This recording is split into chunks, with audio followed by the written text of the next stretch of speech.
নমস্কার, একটা আপডেট দেওয়ার জন্যই আসা। ইস্ট বেঙ্গলের একটি প্লেয়ারের আপডেট পাওয়া গেছে, যার সাথে ইস্ট বেঙ্গল নাকি কথাবার্তা বলছে। সার্বিয়ার এক ডিফেন্ডার, তার সঙ্গে ইস্ট বেঙ্গল কথাবার্তা বলছে বলে জানা যাচ্ছে।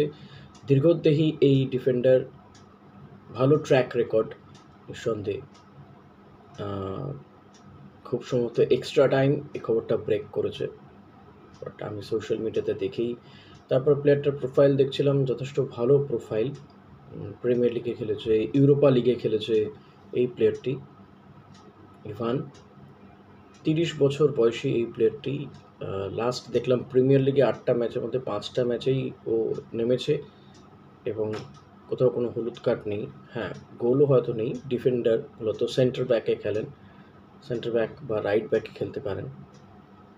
আপনাদের সামনেও প্রোফাইলটা আমি দেখাচ্ছি।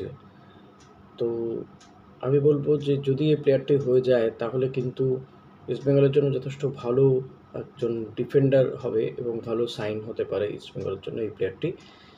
কারণ ইস্টবেঙ্গল তো এমনিতেই বিদেশিদের খোল নলছে বদলাতে চাইছে, আপনাদের আগেও বলেছি কয়েকবার।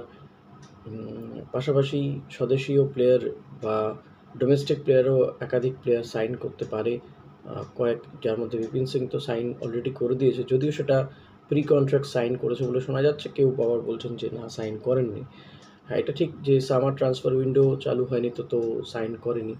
এবার ফরওয়ার্ডে অতি অবশ্যই দরকার, কারণ যদি দিয়ামান্তাকসকে ছেড়ে দেওয়া হয় তাহলে কিন্তু ফরওয়ার্ডে একজন ভালো প্লেয়ার, ভালো বিদেশি অতি অবশ্যই দরকার রয়েছে। এখন দেখা যাক যে দিমিকে ছেড়ে দিয়ে মেসিকে রাখা হয় কিনা। আমার মনে হচ্ছে মেসিকে নিয়ে একটা দোলাচল তো রয়েছে ঠিকই, কিন্তু মেসিকেও হয়তো ছেড়ে দেওয়া হবে। ছজন বিদেশি যদি নতুন হয় তাহলে খুব আশ্চর্য হব না। মাদিতালাল হবে সপ্তম বিদেশি।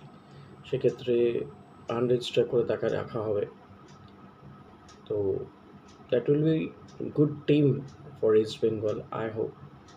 এখন দেখা যাক আপনাদের কি মনে হয় এই ইভান প্লেয়ারটিকে নিয়ে আপনারা কতটা আশাবাদী, এবং ইস্ট বেঙ্গলই বা আদৌ এই প্লেয়ারটিকে সাইন করাতে পারে কি না। মার্কেট ভ্যালু দেখছিলাম 5.6 crore মতন। তো টাকাটাও যে বিরাট কিছু এমনটা নয়, আবার ইস্ট বেঙ্গলের জন্য বিরাট কিছু তো বটেই, কারণ যারা 5টা 6টা বিদেশিকে চেঞ্জ করতে চাইছে, দেশীয় প্লেয়াররা রয়েছে। তো দেখা যাক যে এই বিষয়টা কতটা বাস্তবায়িত হয়, আদৌ কি এই প্লেয়ারটাকে সাইন করানো যায় কি না। তো সেদিকে আমাদের নজর থাকবেই অতি অবশ্য। আপনাদের কেমন লাগলো ভিডিওটা জানাতে ভুলবেন না, এবং এই ইভান যদি ইস্ট বেঙ্গলে হয় তো কতটা ভালো হবে বা মন্দ হবে সেটাও আপনি আপনার কমেন্টের মাধ্যমে জানাতে পারেন। Thank you.